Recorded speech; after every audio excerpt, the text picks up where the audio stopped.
Everybody talks about wanting to be a millionaire, but here's the real secret is that the hardest part of building wealth, it's not going from $100,000 to $1 million. It's actually going from 0 to 100,000. That first 100K, you guys, is a real grind. It feels very slow. Sometimes it feels like nothing is moving, but once you hit it, everything changes. Your net worth will start to explode, your opportunities multiply, and money finally starts working a lot harder than you do. So in this video, I'm going to break down why 100K is the turning point, how to actually get there, and what you should do once you cross that milestone. But before we jump into the video, comment down below, where are you right now in your wealth building journey? Are you still grinding towards that first 10K? Are you close to hitting 100K? Or are you already past it? I'm very curious. Drop a comment down below. I'd love to hear. So starting out with, why is the first 100K the hardest? And I did want to read a quote from Charlie Munger, who was Warren Buffett's right-hand man. This guy invested for decades and was just a phenomenal investor. And he even said the first 100K is a bitch, but you got to do it. Early on, when you're trying to go from $0 to 100,000,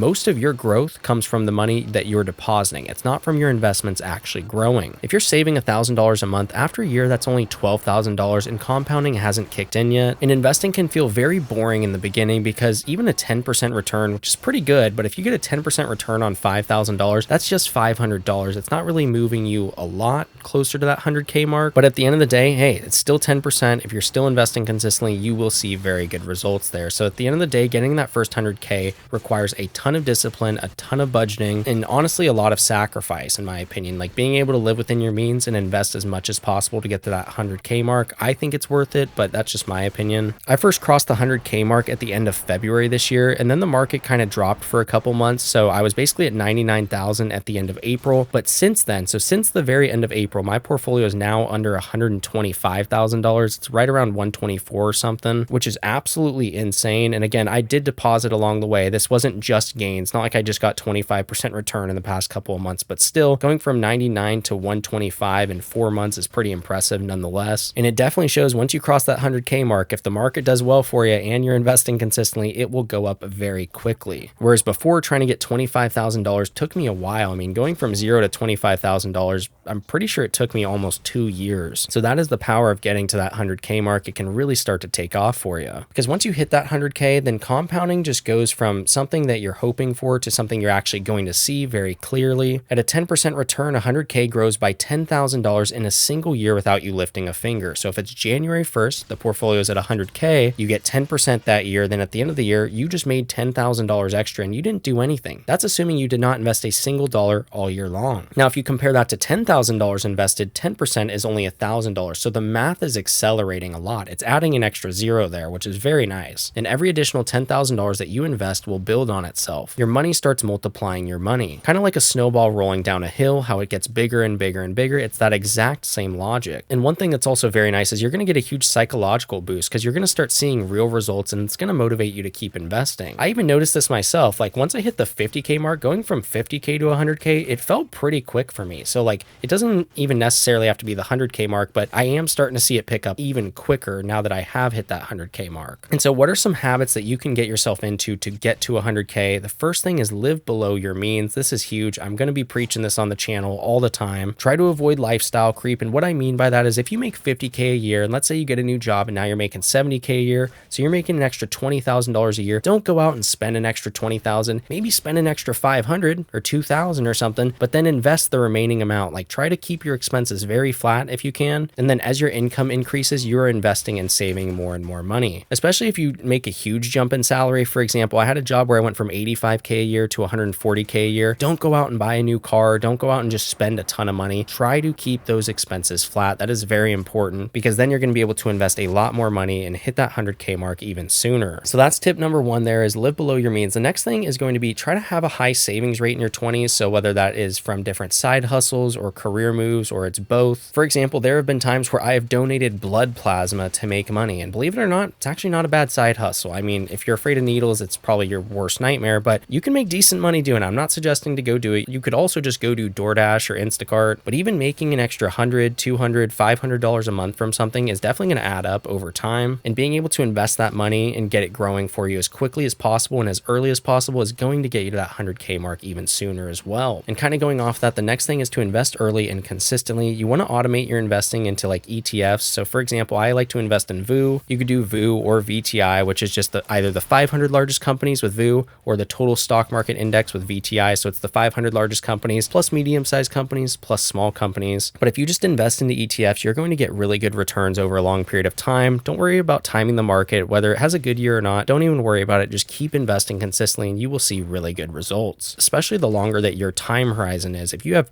30 plus years to invest, I would highly suggest doing this. Somebody that's closer to retirement though, let's say you're 55 and you want to retire when you're 60, you don't want to put all of your money into stocks. They normally say that you want to have a lot less risk, but again, this is for people that are just trying to get to that first 100K, which is most likely not somebody who is in their late 50s, I would assume, or mid 50s. The next habit you want to focus on is eliminating debt quickly, because compounding works against you if you carry high interest debt. If you're paying $200 a month in interest on a credit card, that is $200 a month that you could be investing, but instead you're paying $200 a month because you borrowed money a year ago or a couple years ago and you put a bunch of money on a credit card or whatever that high interest debt may be. It doesn't matter. At the end of the day, the interest you're paying on it right now, it's working against you. So trying to pay off those cards, focus on that honestly before you even start investing, because if you have a 20% interest rate on a credit card, you're not going to get that in the market. Like, pay that off as soon as possible, because that's a guaranteed 20% in interest that you could be saving yourself long term. And then the next thing you want to do is try to focus on income growth. The faster that your income rises,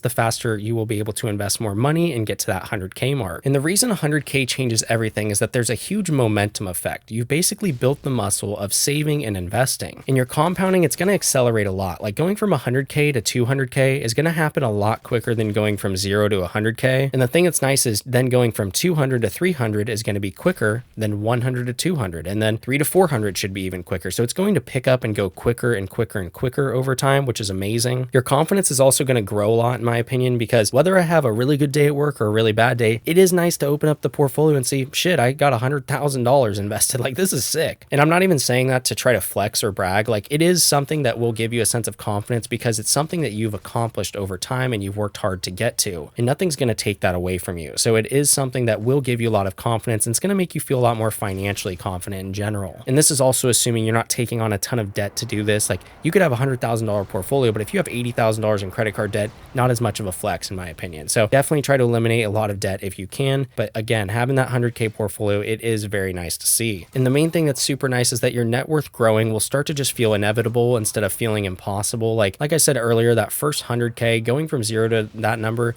it's brutal. It is a slow grind. It is a hard grind. But once you get there, it can pick up very quickly, which is always nice and gives you even more motivation to keep investing. The thing that's going to be very nice, and there's even a chart out there for this, I'll try to find it, where it's like, let's say it takes you 5 years to go from 0 to 100K, then going from 100 to 200 might take you 2 years or 3 years. And then going from 200 to 300 might take you a year and a half. And before you know it, by the time you're going from 900K to $1 million, it's going to take way less time than going from 100 to 200K or one of those earlier 100K gaps. So $100,000, it's like the launch pad, because the next $900,000 is even going to be easier, because compounding is going to do more of the heavy lifting. And as the portfolio gets bigger, compounding is doing more of the heavy lifting, which is nice. Like I said, a 10% return on 100K is $10,000. A 10% return on 500K is a lot more. That's $50,000. So now you're starting to get into the big leagues there. The thing that's also nice is you're likely going to be earning more in your career over time. So you will be able to invest more money and get that compounding going even quicker. And investing will become very exciting for you. Hopefully it's not scary right now, but I know to some people can be very intimidating, especially if you don't know what you're doing. So it's super exciting once you cross that mark. But again, you got to start out, you got to go from 0 to 10K, and then you do the grind from 10 to 100. But once you're at that 100K, if you want, you can take your foot off the gas. For me, I try to double down and invest more, and that's just the way I am, but it's just going to move quicker and quicker over time, which is amazing. So the main takeaway here is, do not obsess over becoming a millionaire tomorrow. Don't sit there and try to make some huge bets that are going to, I could maybe go 100x overnight if I do this. Just focus on saving and investing to get you to that first $100,000. That is such a good foundation to get yourself into, especially if you're in your 20s, because once you hit it, your net worth will really start to take off. So that is it from me. I hope you guys enjoyed the video. If you did, drop a like down below, hit that subscribe button. I'll see you in the next one. Peace.